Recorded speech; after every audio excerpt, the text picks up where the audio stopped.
po ako, Nyolo the Third, at your service. Huwag niyo po kalimutan, bukas na po ang Vengador. Bukas na po ang Vengador. Ayan po, Vengador. Magkita-kita po tayo. Itatry ko po i-live bukas sa Nyolo main channel natin, ang Vengador. Kung saan, bebenggayin po natin ang mga fake news, bebenggayin natin ang mga tampalasan, at bebenggayin natin kami ang apoy na susunog sa inyo. Patayin mo si BBM. No joke.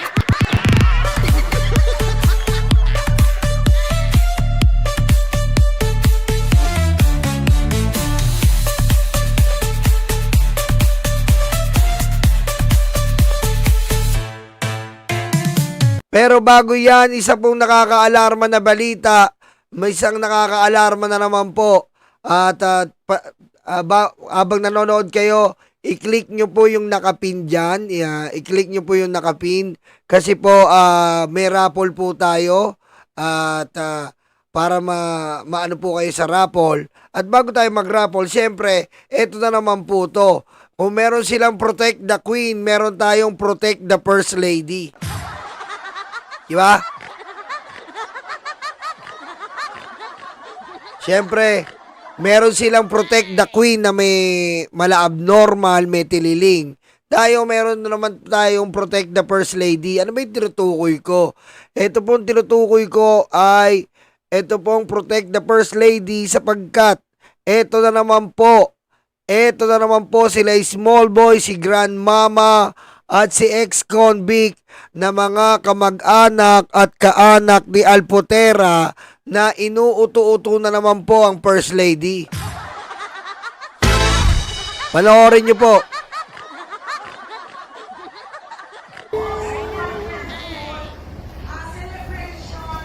Daniel, sige. Side room para hindi rin siya.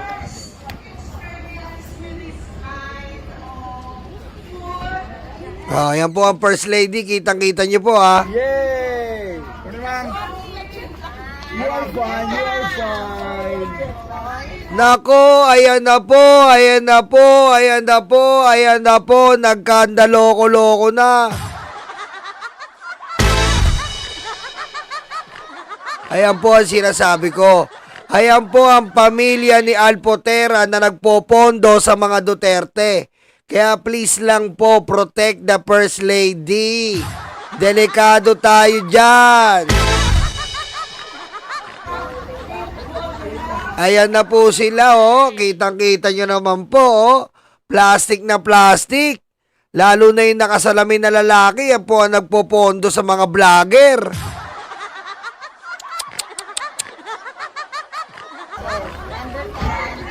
Ayan, oh. Kitang-kita nyo naman talaga, oh. Nako, may paalik-alik pa. Delikado si First Lady, malalason. Malalason si First Lady nito eh. Delikado, may paalik-alik pa ha. Ha? May paalik-alik pa ha. Delikado ha.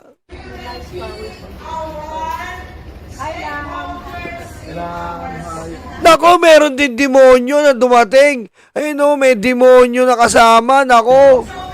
Ayun o, nakita niyo ba yung demonyo? Ayun o, nako, yung demonyong bingi.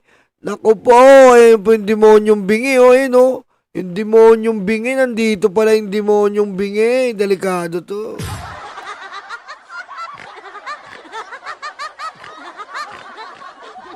Okay. Ayan po ang sinasabi natin na ini-explain po natin sa inyo. Na itong mga to ay naglalaro at namamangka sa dalawang ilog. Huwag po natin hayaan matuklaw ang ating First Lady at siyempre, ang ating Pangulong Bongbong Marcos. At dahil nga dyan, meron po tayong parapol dyan. Para po talagang makarating to sa ating First Lady. Paano sumali sa raffle natin? Panoorin nyo lang po yung video na to. Itong vlog kong to. Tapos, i-like and share nyo. I-comment nyo hashtag small boy Alpotera post BP resign sa video live stream. Automatic may raffle entry kayo. Mananalo kayo ng 500 pesos at mananalo po or 10 kilong bigas. Mamimili po kayo. Okay? Ganyan din po yung ibang mga vlogger. Para maprotektahan lang natin si First Lady. Pakalatin natin to dahil delikado po ang lagay ng mga Marcoses ngayon. Sila po ay napapaligiran ng demonyo at marami po na mga tao na gustong i-take down ang pamilya Marcos. Kaya habang maaga pa, unahan na natin. Okay? Mamimigay po kami. Alang-alang po sa ating First Lady Lisa Marcos ng papremyo sa inyo. Basta, ito lang po ang tatype nyo. Ay nakapin dyan. Or ito, yan po. Ayan. Ayan po paano pa sumali. Ayan po ang pagsali nyo. I-type nyo lang po yan. Then, may raffle entry na po kayo. Alang-alang po sa proteksyon ng ating First Lady. Gamitin nyo po yung hashtag Yung hashtag na po yan sa comment section. Gamitin nyo po. Small boy Alpotera post BP Sara resign sa video sa live stream. Ayan po. Uulitin natin yung countdown. Ulitin po natin yung countdown. And ito po ay pinag-usapan po ng mga vlogger. Napagmitingan po namin to na protektahan po ang First Lady. Dahil delikado po ito. Tandaan nyo po, yung anak niyan, may anak, nandiyan po yung lahi ni Alpotera. Yung anak niyan, asawa ni Alpotera. Delikado po. Delikado po talaga ang First Lady.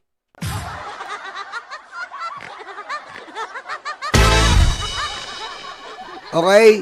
Kung iniingatan ng mga DDS na niluluga ang kanilang queen na protect the queen pero may side sa utak, ba't di natin protektahan? Diba? Ba't di natin protektahan ang ating First Lady Lisa Marcos? Yan. I-comment nyo po yan. Yan. May raffle ka na pag ganyan. I-comment nyo po sa and pag nanalo po kayo, kailangan napakita, may screenshot kayo na na-share nyo rin po. Ayan po ang ating... Siyempre magtatanong, paano kayo gumagastos? Wala kayong pakialam sa gastos namin. Ganito kayo magmahal sa mga Marcos. Talaga.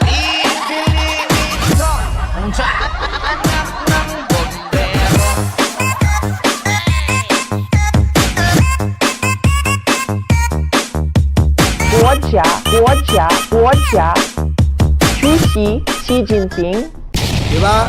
Ganun po tayo magmahal sa ating first family na wala naman pong ginagawang masama kundi puro maganda at kabutihan para sa kapakanan ng ating bansa. So kung gusto niyo po manalo ng 500 pesos or 10 kilong bigas, i-post nyo lang po yung hashtag na yan, and then pag-post nyo po, i-share nyo po or mag-comment kayo dito po sa live na ito. Okay? Enchendes.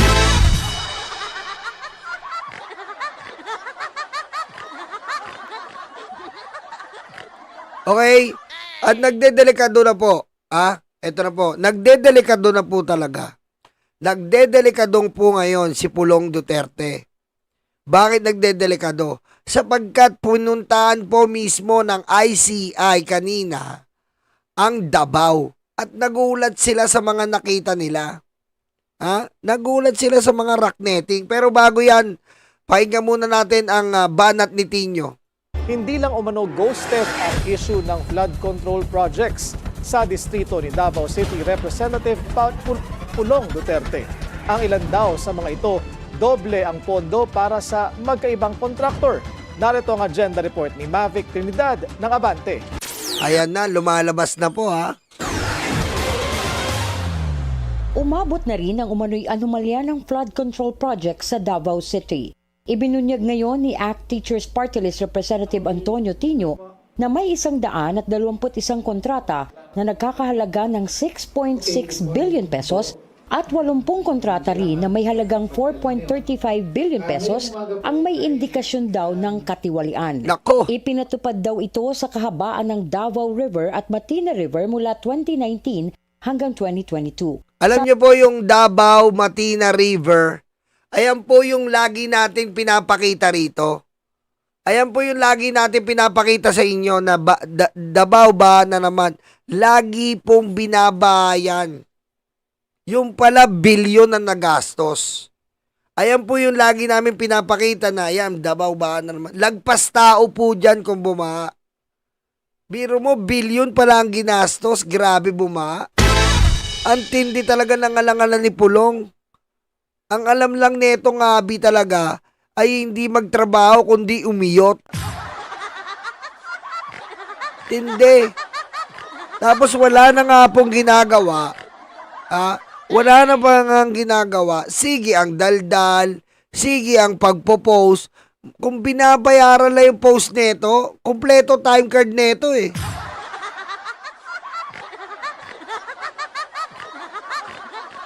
Diba?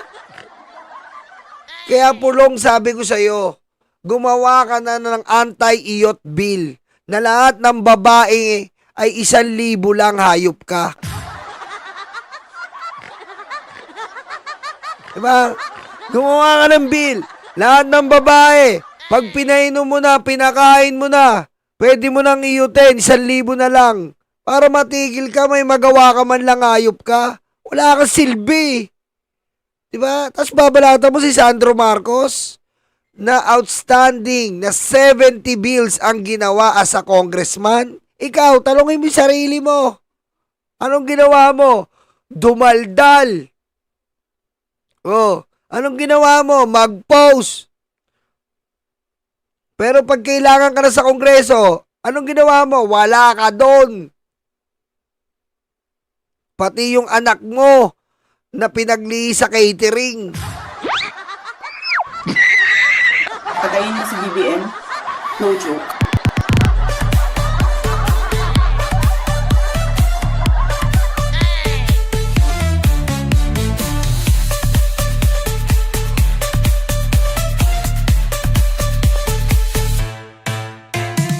Diba? Ang gara ng anak mo, ikala ko mascot. Congressman pala. Lintik. Binitinyo, nakita raw nila sa kanilang pagsusuri ang malinaw na pattern ng irregularidad ng mga proyekto gaya ng ghost projects, dobleng pondo, pagbabago ng lokasyon, overpricing at mga kontratang walang sapat na detalye. Natuklasan din nila sa kanilang investigasyon na sa 121 proyekto, 79 dito na may halagang 4.7 billion pesos ay mga congressional insertions sa National Expenditure Program o NEP. Ang Patay ka na. Oh, NEP. Patay ka na, Pulong. nasabing proyekto ay ipinatupad sa unang distrito ng Davao City na kinakatawan ni Congressman Paulo Duterte. Ayan na, iniisa-isa na. Iniisa-isa na. Iniisa-isa na ang bilyon. Tapos mamaya yung tatay mo, sinisi ng Duterte forever na si Governor Pam.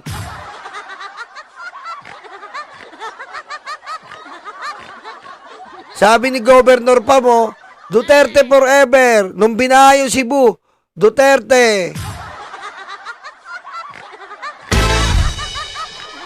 Lumalabas na ang baho, tapos ayaw nyo imbestigahan mula sa umpisa. Tapos ayaw nyo ulongkotin. Ibig sabihin, gagayahin natin sabihin ni Bongo, tagal na nakalipas na yun . Dapat tapos na yan, dami nang lumipas na taon. Utak tanga, Pulong! Basically, nakikita po natin na sa pagsusuri ng mga flood control projects sa Davao at partial pa lamang ito, merong mga nakababahalang indikasyon na hindi regular, no? At maaaring merong possible ghost projects, maaaring merong clearly merong overpricing no? At iba pang mga tipo ng anomalya. Sa mga nasabing proyekto, 5 klase ang nakitang red flag ng mambabatas. Patay! Ang total overlap ng 2 kontrata na may halagang 135.14 million pesos ay parehong sakop na bahagi ng ilog. Isa noong 2019, Ang lupit ni Pulong! Dinibay yung ilog sa dalawa! Astig, man! Yo! Ang galing! Ayop! Iba din eh. Iba ang thinking. Magnanakaw. Galing. Di ba may ilog? Iba may ilog. Puti ginate. Ito. Ito, 183 million. Yung kabilang ilog, 141 million. Aba, magaling ang market mo. Magaling ah. Ilog divided by 2. Paldo. Galing, galing ni Pulong. Pero mo, daig mo. Alam mo, idol mo ba si Moises? Hinati ni Moises ang dagat. Si Pulong, hinati ang ilog. Talipandas.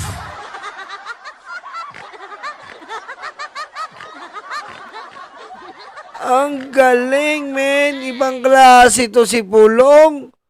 Parang si Moises pala to. Inate naman niya yung ilog. Anong ginamit mong tungkod? Gumanong ka ba? Gumanong si Pulong, oh. Yung pala hinimas boobs. Patayin mo si BBM. No joke.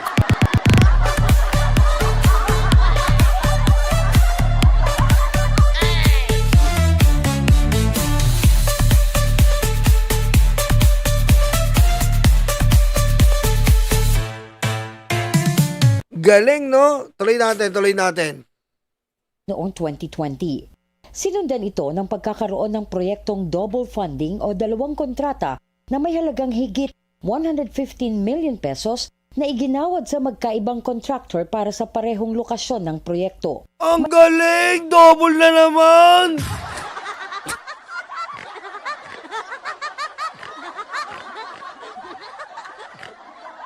Utik, ang galing mo, Pulong. Tinalo mo si LeBron James, ha? Back-to-back MVP ka, boy! Bang klase, men! Yung proyekto, 2 beses pinondohan. Back-to-back championship. Idol mo ba yung Piston? Putik, lupit mo, Pulong, ha? Daig mo pa yung mga LeBron James, ha? Back-to-back ka, MVP. Galing mo. Isang lugar, 2 pondo. Wow! Paano mo ma-explain yun? Husay, no? Makahusay. May change location at short-changing kung saan siyam na kontrata na nagkakahalaga ng 484.4 million pesos Oh, ang ipinatupad sa ibang lokasyon na hindi nakasaad sa General Appropriations Act o GAA at mas kaunting bahagi ng proyekto ang naisagawa.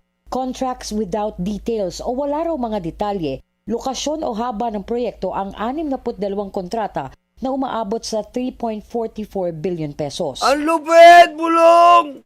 Putik, proyektong walang kontrata. Napakahusay nun, men. Pera nyo ba yan? Pera nyo yata yan, Bulong, eh. Kaya pala daldal ng daldal, putak ng putak. Kinakabahan pala ang loko-loko. Pera nyo yan, eh. Hindi ka nagbibigay ng contract? O ba mahusay? Mahusay kung ganon. Mahusay yun. Pero mo may proyekto ang gobyerno, walang kontrata. Pakahusay naman yan. Magaling ka dun, ah.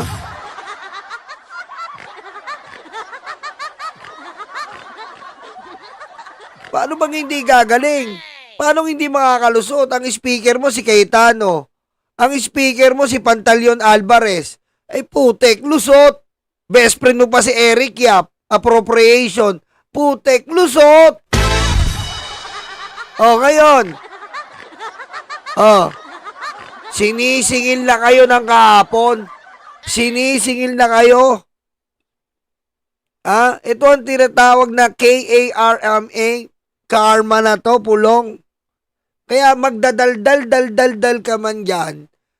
Sampalin mo ng dokumento. Kaso ang problema mo, wala kang mapakitang dokumento. At ang tanging dokumentong hawak nyo ay ang pagbabayad nyo kay Kapman. Dahil dyan na pupunta ang pera ng taong bayan. Amazing!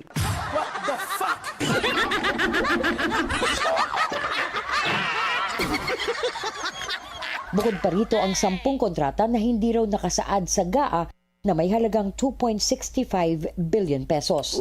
Sa Matina River, Hindi nakasaad sa GAA, 2.65 billion. Isipin nyo yun, mga kababayan ko. 2.65 billion hindi nakasaad sa GAA. Oh, lupet, man. Pero mo kung gaano po kasaklap to, explain ko lang po. Habang si tatay niya pinapatay-patay ang mga kababayan nating mahihirap, wala silang napatay na malalaking tao, puro mahihirap, kalaban nila sa droga, sa politika, pinatay nila. Si Pulong naman inaasikaso, inuubos ang pera ng taong bayan. 51 billion. Si Bongo naman, pinapakain ang pinapalamo ng kanyang tatay at kapatid sa proyekto. Putik, si Sara naman, inubos ang confidential fund ng mayor ng Davao. Paldo! Sabay pupunta pa ng China, magkakaroon ng gentleman's agreement. Paldo!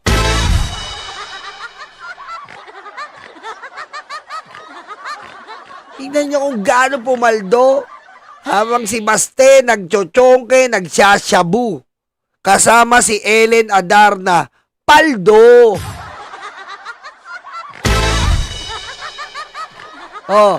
Tapos yan ang gusto nyo maging presidente? Tapos yan ang pagtatanggol nyo? Abay, abdo! na 26 sa 28 na proyekto na nagkakahalaga naman ng 1.70 billion pesos ang may natuklasang irregularidad dahil sa paulit-ulit na lumitaw na kontraktor sa mga questionabling proyekto. Isa rito ang Relly Construction and Supply Incorporated na humawak ng 5 kontrata sa halagang 400.85 million pesos. Ang Legacy Construction Corporation na may 7 kontrata na may halagang 350.99 million pesos. Gayon din ang Abo Construction na may 8 kontrata at may halagang 321.30 million pesos. Ayon pa kay Tino, pati ang St. Timothy Construction at Alpha and Omega Construction na parehong kilalang pagmamay-ari ng tinaguriang flood control royalty na sina Sara at Curly Discaya at ang Alfrego Builders ng half-brother ni Senador Bongo ay kasama raw sa joint venture ng Relly Construction at Genesis 88 na pagmamay-ari ni Glenn Escandor. Naku po! Eto na, napaka-exciting! Alam nyo na ngayon, bakit Protect Discaya tayo? Alam nyo na ngayon. Bongo, sira ulo ka talaga minuminuto no? Alam na, Glenn Escandor, number 1 na umawak na kontraktor ng flood control ng Davao. Diyan na uso yan. Sa panahon ni Digong ang joint venture, pero mo, harap-harapan tayong ginagago. Isipin nyo po, harap-harapan tayong ginagago. Bakit kamo? Pero mo, nagjo-joint venture sila. Hinayaan yun mag-joint venture ni Mark Villar? Pwede niyan tablayin yun Bakit? Tablayin mo kasi walang kapasidad. Pero natuloy. Kasi nga, para magkapera lahat sila. For the boys.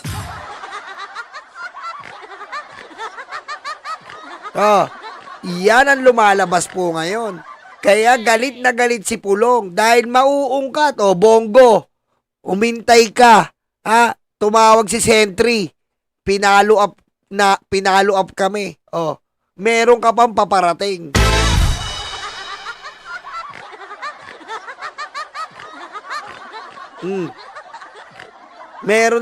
May paparating ka ngayon, Bongo.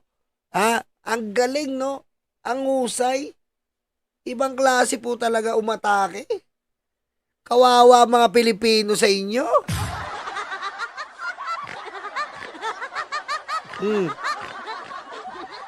Ngayon, sa tingin nyo, sa mga pagtatago nyo, mabababa nyo ang Pangulo? Mabababa nyo? Ganyan na, ewan ko na lang sa mga kapwa ko Pilipino. Ganyan ang gusto nyo sa atin? Ha? Ganyan ang gusto nyo sa atin? Walang ginawa kundi yung Pangulo, kundi sugpuin ng mga to. Dahil nga, winalangya, iniputan tayo harap-harapan, parang dinuraan ka sa mukha harap-harapan. Tapos ganito ang upo nyo. Pag naupo to, lahat ng mga magnanakaw ligtas. Ang Genesis 88 ni Escandor ay nag-ambag umano sa kampanya ni Vice President Sara noong 2022. O, kita mo tong may tililing na to? Kita mo? Iyan ba? O, lahat lumalabas na. Glenn Escandor na kontraktor. Harry Roque na pogo. Nag-ambag kay Sara. Si Harry Roque ang namahala sa pogo. O, bakit magkano yung ambag niya? Almost ilang milyon. Double digits na milyon. Saan magaling yun? Sa pogo. Bakit? Kita yung lumabas ngayon, no? Si Harry Roque ang nagtatago sa mga boss ng pogo.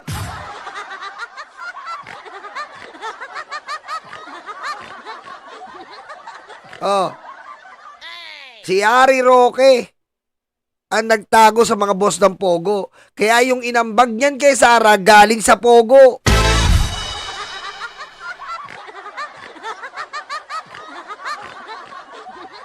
Gahain ng resolusyon si Tino sa Kamara para imbestigahan ang mga nabanggit na umano'y maanumalyang proyekto sa Davao City. Hinikayat din niya ang COA, ICI at ang Ombudsman na silipin at magsagawa ng sariling investigasyon ukol dito. Para sa Ayan na nga po, inikayat na ang ICI at eto na nga yun. Eto na po ang namimiligrong mga araw ni Pulong. Tignan nyo naman po, oh. Teka lang, bakit nandiyan si Magalong? Ano yan? Reporting for duty sa mga Duterte yan eh. Di ba wala na yan?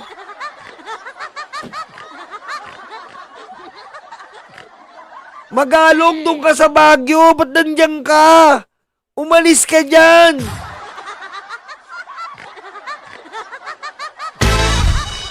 Ba't nandiyan si Magalong?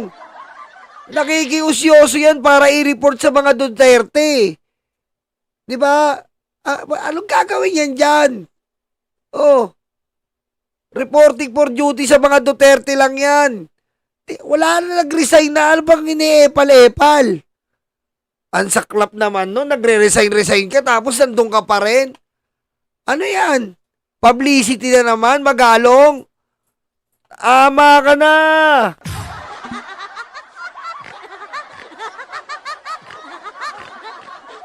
Mag-i-spy-spy ka na naman dyan. Mamaya maliin mo pa yung ICI eh.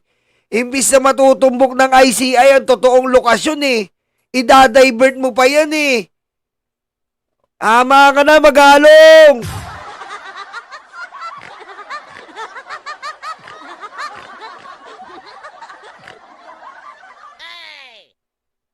Oh, eto po yung natagpuan nila. Pakita ko na lang po sa inyo. Medyo blurred yung ano eh. Ayan po oh. Tingnan nyo naman po. Tingnan nyo naman po yung rock netting ni Pulong. Tingnan nyo. Yan po ang rock netting.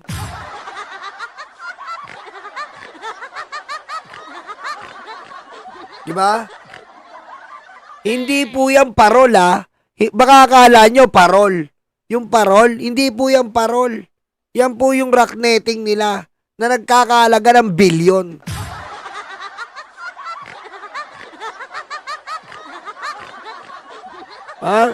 Akala nyo kasi parol eh. Iyan po, kumubra ng kumubra si Pulong dyan. Yan, natuklasan kanina. Ano pa? Ito pa. tindi talaga ng pamilyang to. Mesa demonyo talaga, grabe. Ginawang negosyo ang politika. Antindi, men. Oh, si Magalong, oh. Matalisod sana, oh.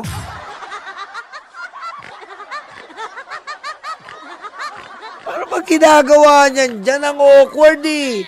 Okay na, ICI without Magalong, eh. Pag nag-resign, alis na. Di ba may ganun sa kumpanya? Pag nag-resign ka, wala ka ng liable sa mga lahat-lahat na yan. Hindi ka na pwedeng makialam, pero iba tong pabida, eh. Ibang magbida-bida, eh. Diba? Iba din ang bida-bida nito, eh. Ha? Jollibee ka ba?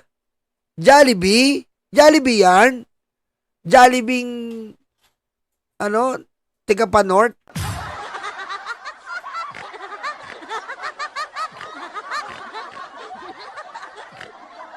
Bibida-bida, eh. Kita mo, lahat ng picture, gusto mo kuha-kuha siya, eh, oh.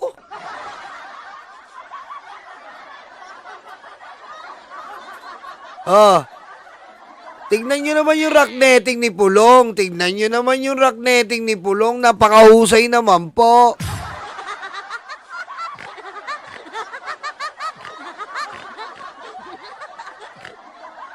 Ang galing, di ba? Oh. Yan po inimbestigahan nila. Tignan mo naman, bilyong rock netting. Putik pang isda, eh, oh. Saan tayo makakita? Sa bundok ba may lumalangoy na isda?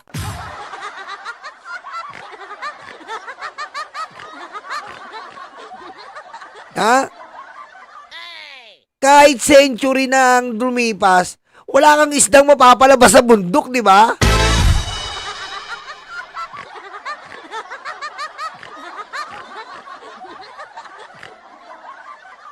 Di ba?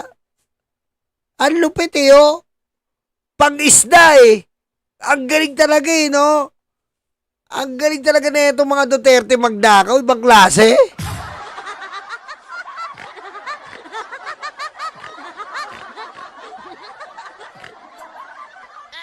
Kaya nga, lambat talaga po. Talagang ginawa niyang net.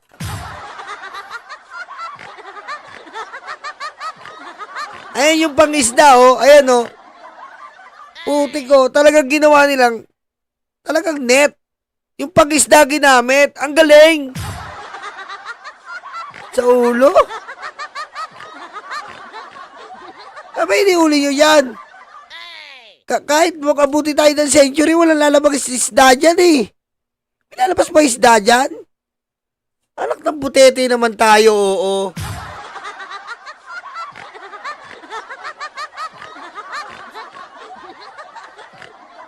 Ano gagawin? Ano gagawin niya? Nagra-rock netting daw para yung malalandslide, masasalo niyan. Eh, wawasakin ng bato yan, eh. Anak ng butete naman. Ganun na ba talaga bobo tayo mga Pilipino?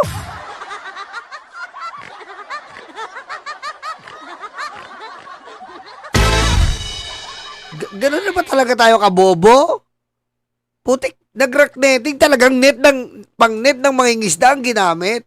Ay, sus mio, magkanya-kanya na tayo kung ganyan tayo kabobo.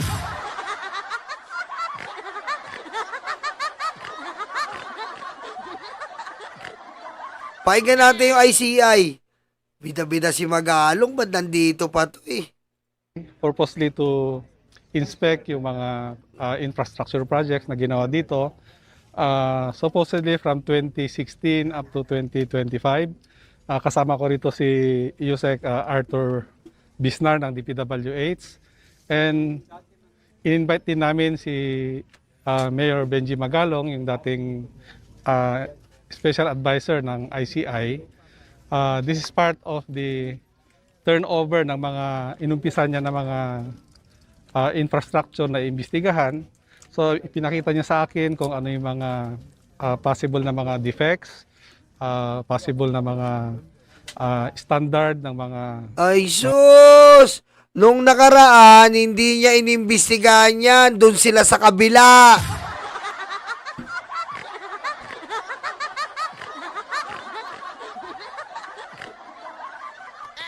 Doon sila sa may batis. Kung saan minura-mura ni Secretary Vince Dizon. Yung kontraktor, minura-mura niya. Hindi yan dyan, hindi tinuro ni Magalong yan. Ngayon na lang tinuro ni Magalong yan dahil gustong sumaibit.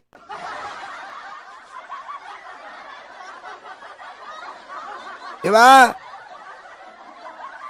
Grabe yung ginamit doon, hindi ako makamove on. Ganun yung ginagamit ng nanay ko eh. Tinatalian niya ng goma, tapos nilalagyan niya ng ano, binabalumbon niya, tapos tinatalian niya ng goma. Panlaba namin dati yun eh.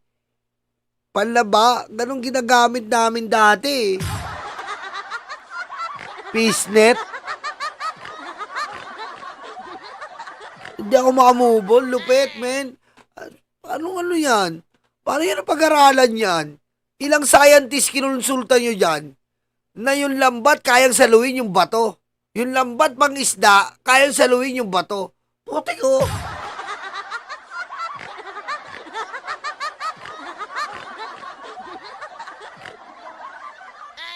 Ano yun? Ha?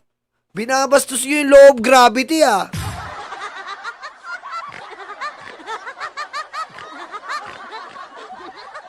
Ha?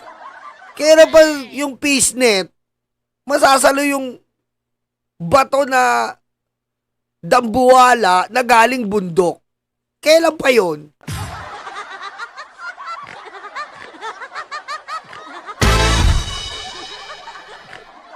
Mga materyales na supposedly na ginagamit ng ayon sa specification na nasa kontrata ng DPWH na pinirmahan ng mga contractors. So far nakaka-inspect na kami ng project sa rock netting at saka dito nga sa flood control dito sa area na to. And nakita natin nga na in less than 2 years medyo nasira kaagad dito yung nagkaroon kaagad ng erosion. Swerte na nga yan, naging 2 years eh. Swerte na yan, naging 2 years. Ibig sabihin, hindi talaga maano yung bundok. Pero, swerte na yan, 2 years na yan. Eh, putik pang isda yun eh.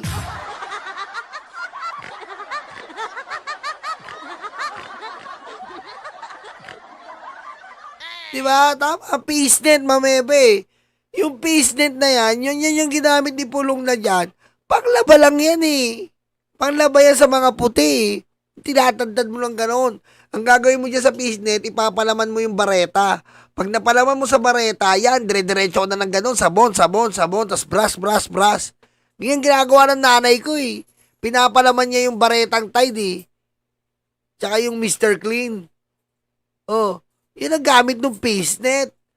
Tapos mabilis mabutas yun. Doon nga lang sa damit pag kinuskus mo yun. Natatanggal-tanggal eh. Eh putik sa bato pang malalaki.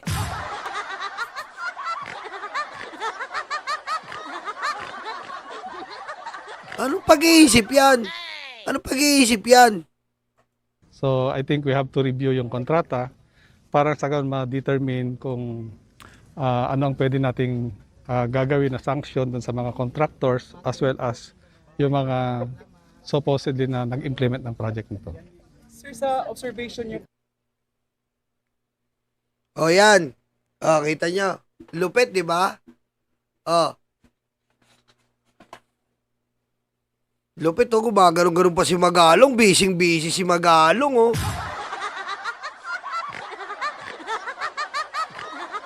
Busy-busy si Magalong, eh. Busy-busy si Magalong, eh.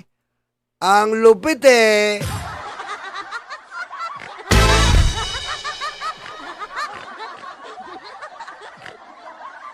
Ang galing eh.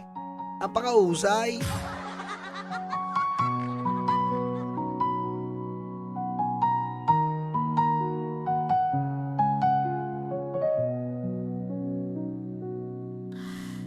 Ilan oras sa trabaho, kapiraso ang sweldo. Habang sila nag-aantay ng porsyento, kami ang nakukuba, hirap at nagduro. iluluhon niyo lang pala aming mga pera. Galit at puot, hindi ito matatapos.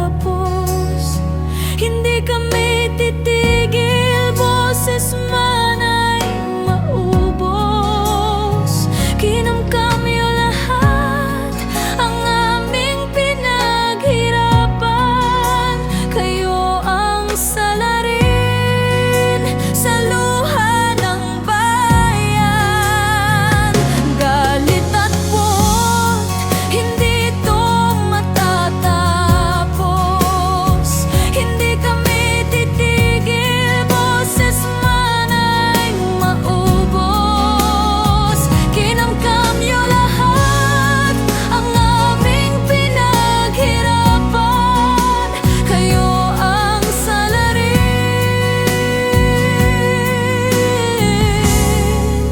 sa luha ng bayan.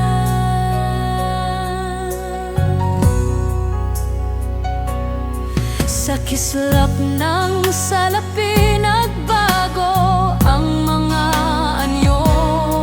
Itim ang kulay na dumadaloy sa inyong dugo. Malansang katauhan, hindi nyo na matatakpan. Nakabarong na pala ngayon ang mga kawatan.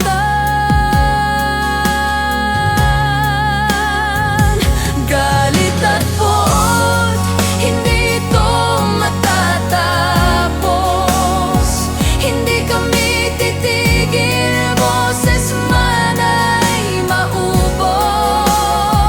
Kinamkam niyo lahat ang aming pinaghirapan. Kayo ang salarin sa luha ng bayan. Galit at puot, hindi ito matatapos. Hindi kami titigil, boses man ay maubos. Kinamkam niyo lahat ang aming pinaghirapan. Kayo ang salarin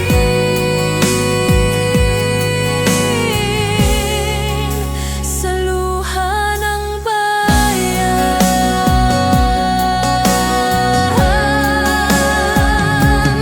Totoo pala ang multo, nakakatakot ito. Kinaibigan nila, inutusang kainin tayo. Lagi silang gutom hanggat may natitira sa sagpangin nila. Mga walang kaluluwa.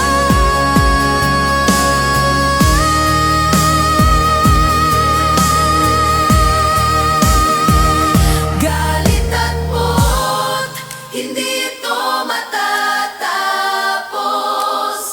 Hindi kami titigil, boses man ay maubos. Kinamkam niyo lahat